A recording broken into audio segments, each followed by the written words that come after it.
This is Taylor Bockelman, Olivia Peterson, and Jamera Johnson from Northwest Middle School, and we're interviewing William Hudson, Sally Greene, and Gary Hudson.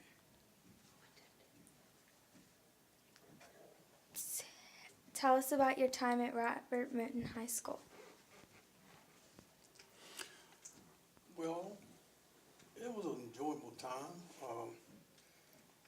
We had a basketball team, we had a soccer team, and, the girls had a volleyball team.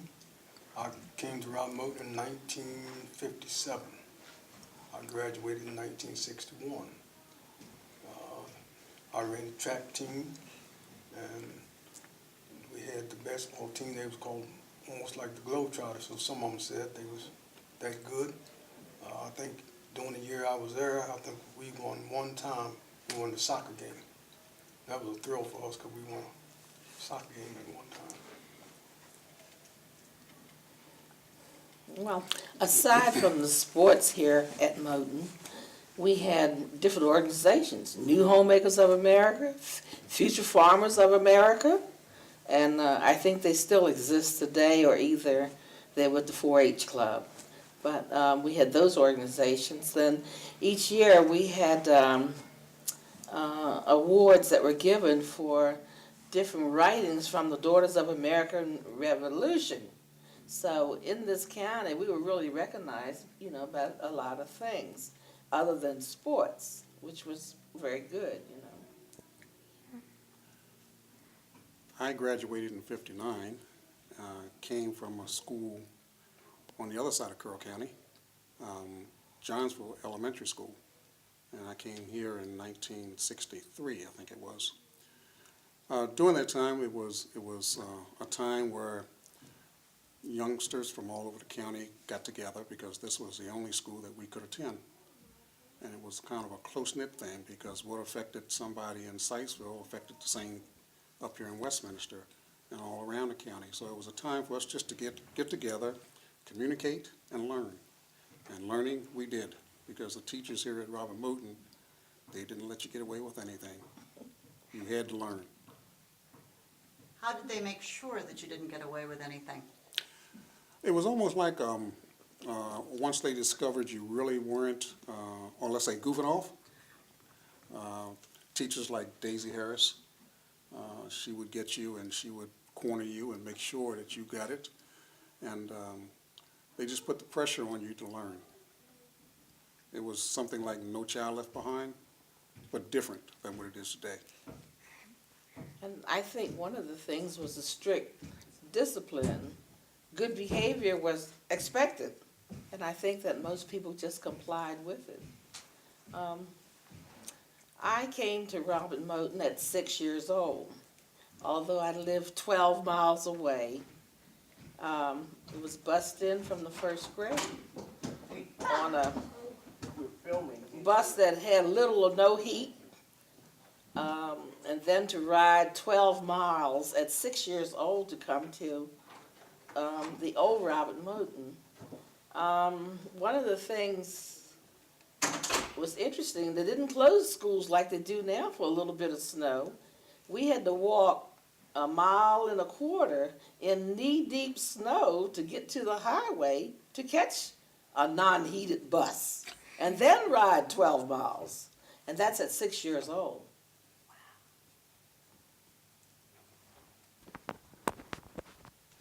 How do you think that affected your life after high school?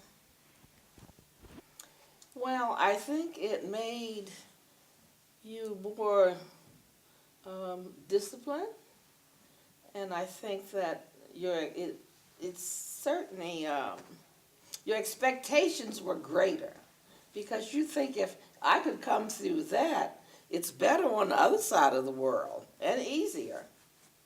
Does that answer it? It did make us be more appreciative of what we were getting. Sally was a little closer to the school than we were.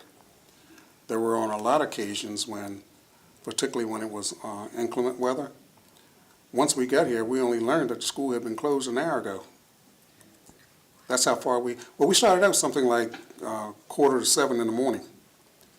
And on a good day, it would be about 8:45 when we got here.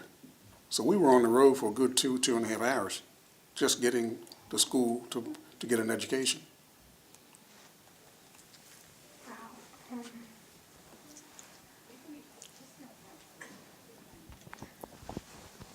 How was the bus drive there? Like, what did you do on the bus on the way there? And how did you spend the time on the way to Robert Moton? That depends on, I guess, whether it was winter or summer. If it was winter, we all huddled together to keep warm because, as Sally said, there was no heat on the bus or buses. And when you talk about the buses, it would be interesting to know that some of our parents had to go around and provide their own monies to acquire a bus for us to come to school. It wasn't that the county provided the bus for us. But then to further answer your question, I guess, there was a lot of playing on the bus, but playing not to disrupt the attention of the driver. But it was just getting together and sharing things as what took place during the day with your friends. And the unique thing, there was one bus coming from Mount Airy. It picked up in Long Corner, which was a part of Harrod County at that time. And then it came to Winfield. So by only having one bus, by the time it got to us, there were no seats. The bus was full. So you sort of squeezed on the edge of a seat or just did something to be slightly comfortable for that ride. But, and then the thing about bus and system here in the county, while we stood on the coal highway and walking that 1.5 miles or a quarter, whatever it was, at least 4 buses passed us, taking white kids to school, because they picked them up kind of at their door driveway. But they passed us by, and we were determined to go to school, so we kept going. How did And that? more what Sally was saying, for us, like you said, was in a different territory than Sally was. But we had to leave, let's say, from White Rock, go to Sykesville, go to Johnsville, then go up to on Deer Park Road, and then go down on 140, then come to Westminster. And sometimes, like my brother said, we get up here, the school's closed, and sometimes it's bad weather, it'd be dark when we get back home. On account of it took so long to get back home on the bus. How did you feel about the ride? How you had to do that? Well, it was nice, it was fun. We like Ross said, wintertime, we cuddled more than one in the seat to keep warm. And then sometimes we had put all the windows down, maybe back then we could stick a heat out the window a little bit and get some air. But outside of that, the bus driver was a nice man. Like now, sometimes in the evenings, if he had to go to Sykesville, he would let us get off and go to the ice cream parlor and get a dip of ice cream and come back on. So it was fun. I know how Sally said about how she saw the buses carrying the white kids past. How did that make you feel? Well, maybe I can explain it like this. I guess it was understood that that was what was going to be, that they were going to pass you by and that was it. We were like more into what we had to do than what others were doing, so Yeah. that worked out. I don't think it ever dawned on us that it was unfair or anything like that. We were interested in getting to Robert Moton or to the one school in Sykesville at the elementary level. One of the things that did take place was that for us in the Sykesville area, we had to wait until the white students were picked up, taken to their school, for that driver to come back and bring us to our school.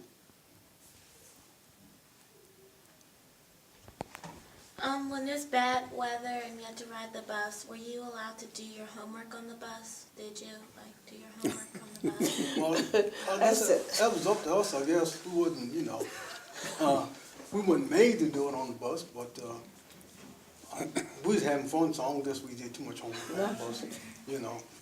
Not the bus I rode, it wasn't any space to do that. Because the buses held 1st through the 11th grade, high school students and elementary and junior high, everybody rode the one bus. It wasn't a separate bus like it is now for middle school, one for elementary. That was unheard of. Everybody piled on one bus. How large was the bus? Well, same size they are today. Probably. Yeah, no different. Except in our earlier days, instead of the seats going across, they went the long way.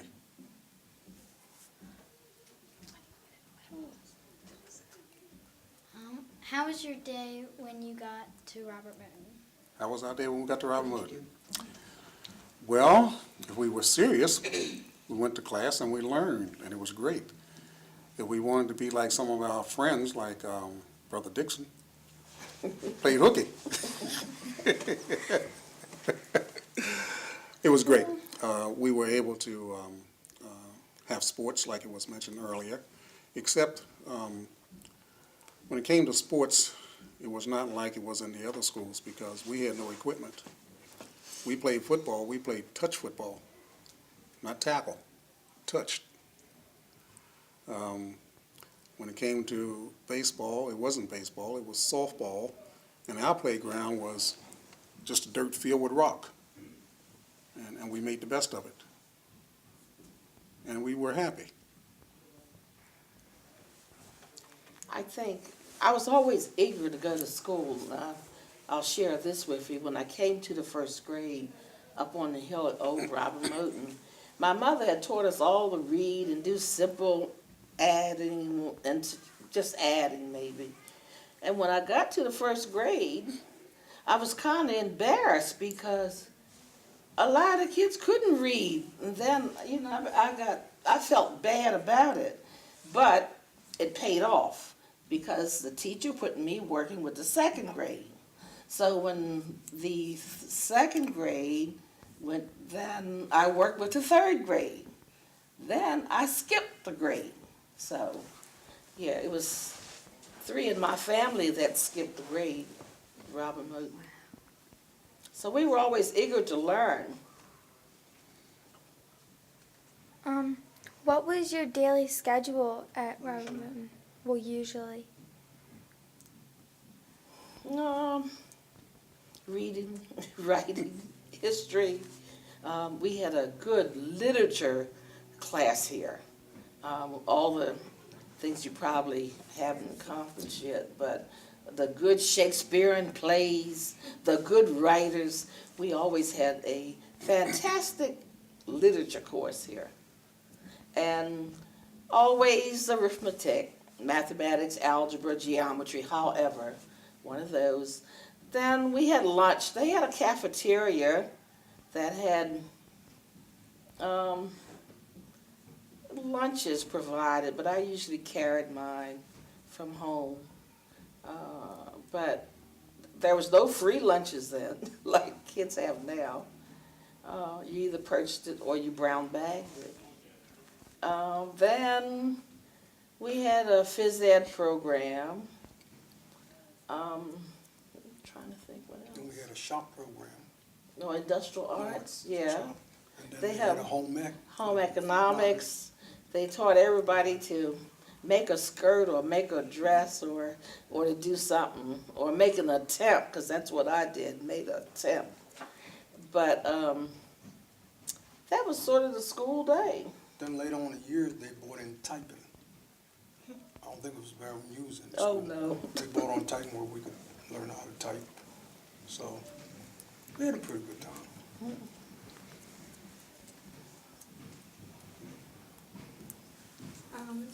Did girls do shop like girls today? No, they did the home ec and the guys did the Yeah. shop. It was real sexist then. Yeah. No, they didn't do shop.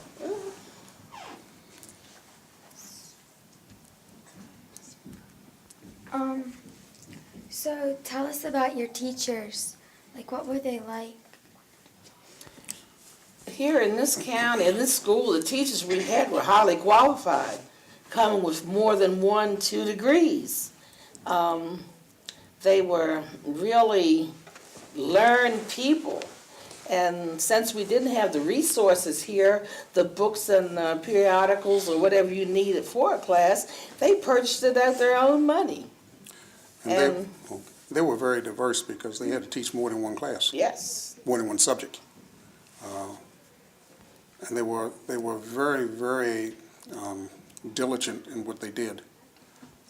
As I said earlier, they made sure that everybody had the opportunity, if they wanted it, to gain as much education as they wanted to. They were there for you almost morning, noon, and night. And they really took an interesting part of your life, to the point that they communicated on a regular basis with your parents if you really weren't getting the work done. It wasn't like you come here and after your 8 hours or so, you go home and you were forgotten about. The teachers followed through with your parents.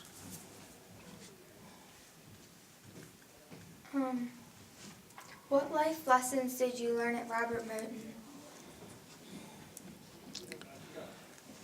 To be very independent, to make to always do your best in order to be successful in life. And always stay strong in all your endeavors. What did the three of you do after high school? Well, I went to the state facilities to work, Springfield State Hospital. I started out as a food service worker, and I moved up to a cook, and I left and I moved up to a baker. So when I retired from there, I was a baker too at the hospital. I worked at Henrington Hospital and then at Springfield. Springfield, you didn't have many choices of employment in this county. You either had to go to Springfield Hospital, which might have been the biggest employer here in Carroll County, would you say? At that time, yeah. And then I studied licensed practical nursing, which I stayed in for years and years, some 40-odd years. And it was always good money in the healthcare careers. Started out at Henderson in the food service department and transferred to Springfield Hospital, and I ended my career as administrator.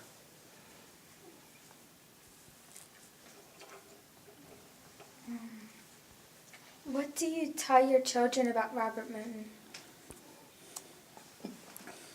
Just what we were telling you.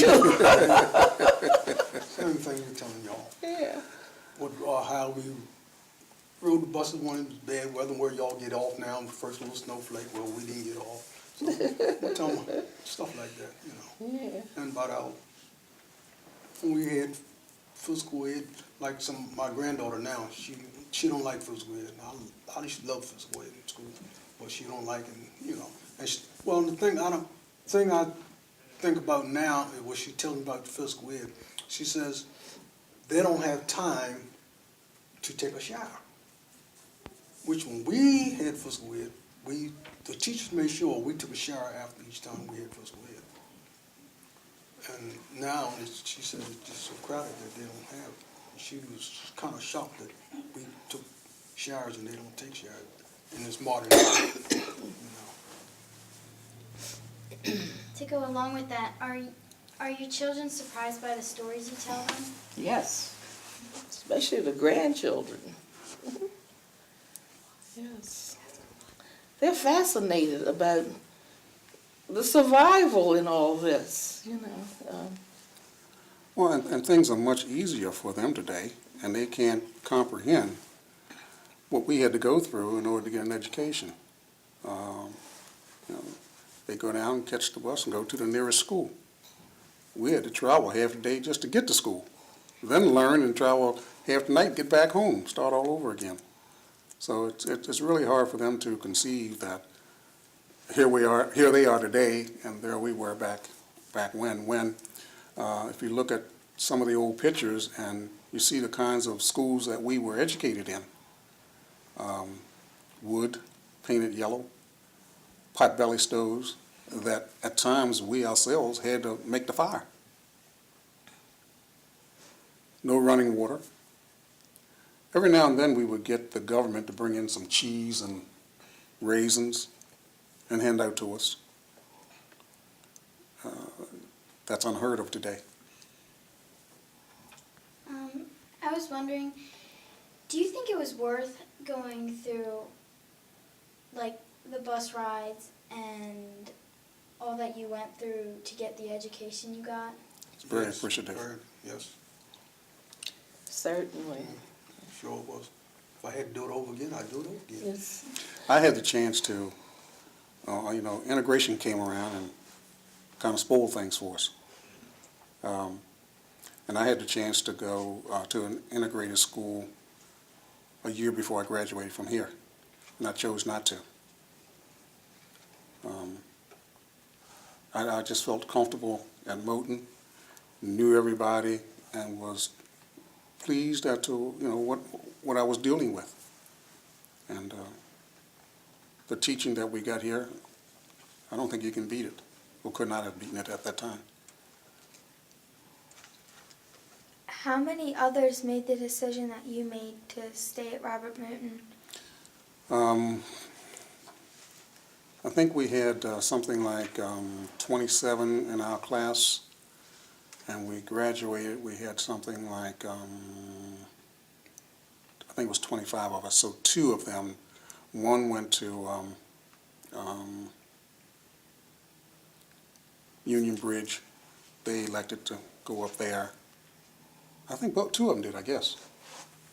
It was optional then. It wasn't mandatory. We could opt to go to an integrated school, or we could stay where we were. Because integration, this school closed down in '65, wasn't it? I think it was the last class here. Then it was mandatory. I think it was 67 was when integration began here, and we had the option of electing to go or to stay at our own schools. So it was very few that, in my class, elected to go to another school.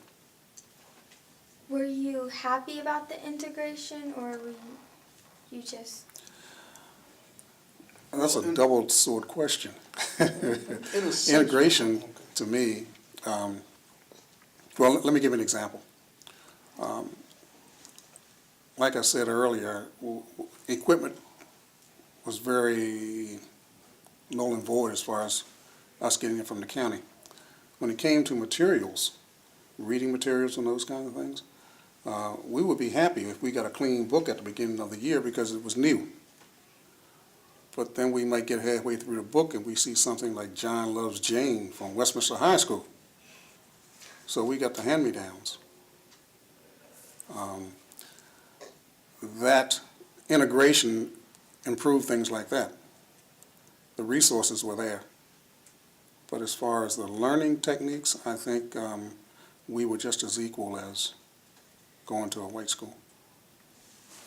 I think he came along at a later time. Of course, when I went to school, you had no options. Come here, don't go to school. And at that time, a lot of the books we had started on page 32 or started on page 15. They were hand-me-downs from other schools, ones they couldn't use. So they had given them to us. But we had such knowledgeable, dedicated teachers who knew what belonged from page 1 to 32.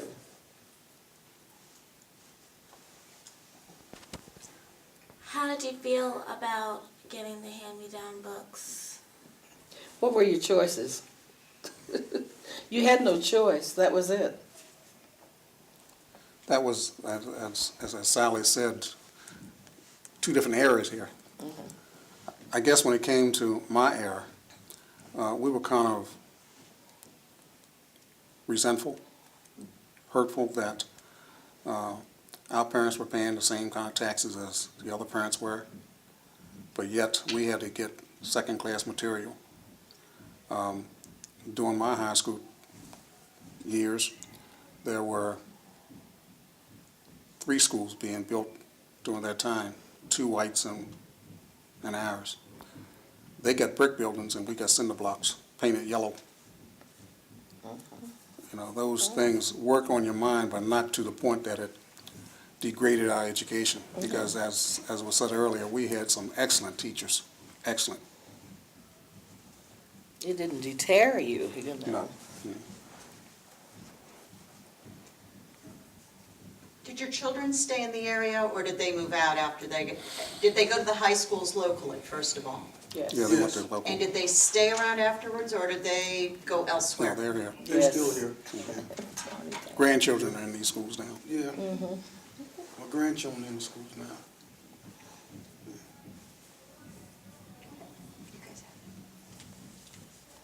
What was your happiest memory about Robert Moton? At Robert Moton? Graduating. Yeah.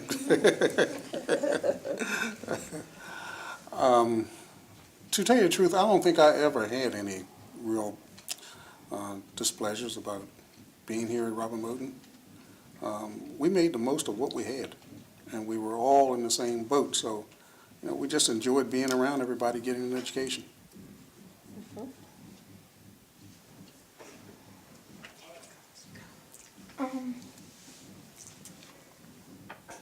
What are you most proud of from your time at Robert Moton? Or now?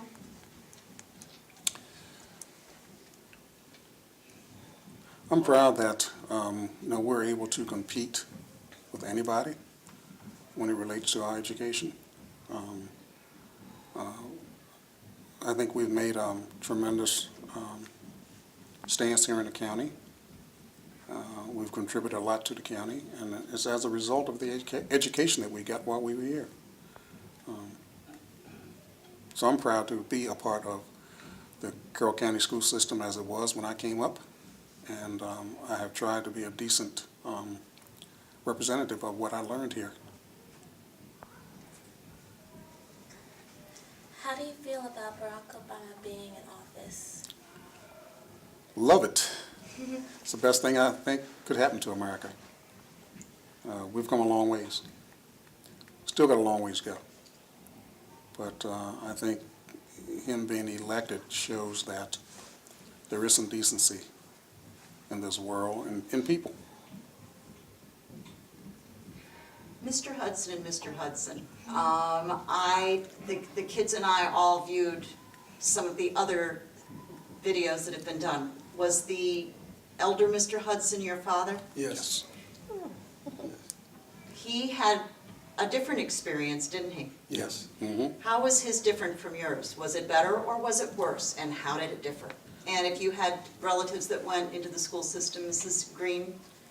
Well, it's like Sally was saying. When my father went to school, they had to walk 3 or 4 miles or more to catch a bus, or a lot of times he lived in a little place called Gafers. They would walk down the railroad tracks to go to the school, the little black school in Sykesville. So, you know, and back then they got called more names. Well, we did too, but I think back then they got called more names than what we did when we was coming up. Well, there were 7 in my family, and all 7 are Moton graduates. I guess as the years went on, it got easier than when my older brothers first started. But we had determination, you know, to keep going despite of whatever.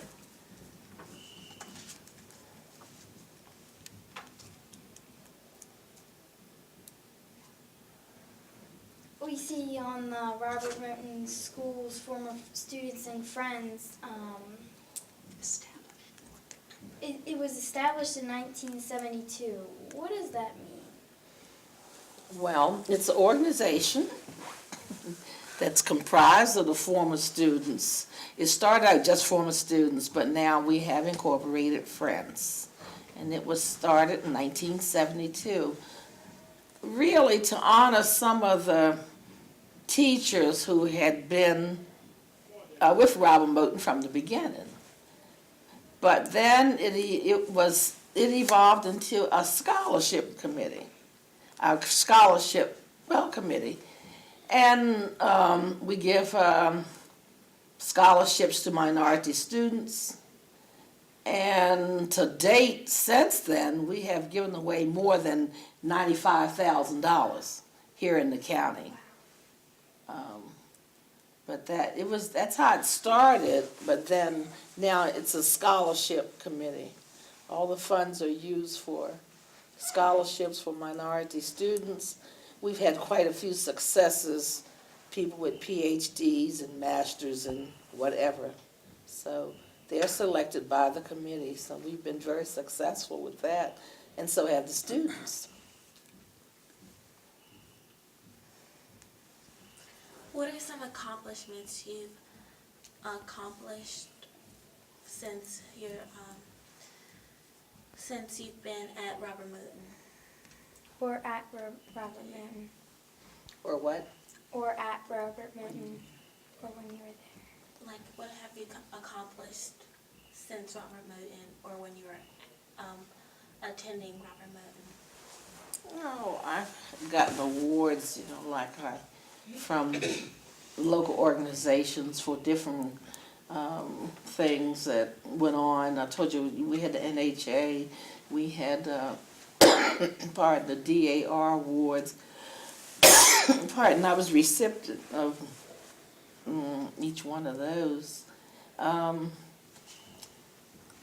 think I got a real strong, I look at it, a good foundation for education and the yearning for learning. Even today, I like to read, and I think it started right here, but I've accomplished, I'm a mother and a grandmother and a great-grandmother and all that goes with life, their accomplishments. I guess I've, in my own little way, been successful as far as leadership goes. I was able to be elected as president of a large labor union, and from there I went on to be international vice president of labor union with some 1.5 million members. Along with that, it took me across the United States and some other countries. But in the community, we've been able to do some leadership roles in the churches, and those kinds of things. But I guess having graduated from Robert Moton, it really gave you some roots as to the needs of people in our communities. And the learning that we got here gave us a good road to travel to achieve some of the things that we've done. If you had one wish, what would you change in your life, if you would change it at all?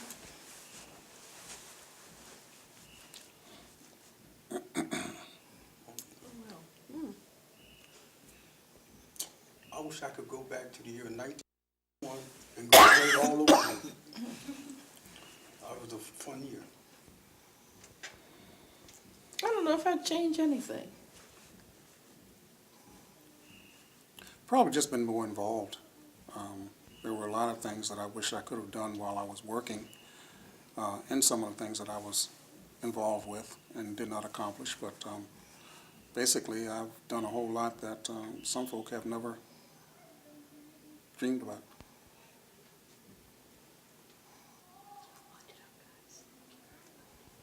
Okay, thank you for letting us interview you.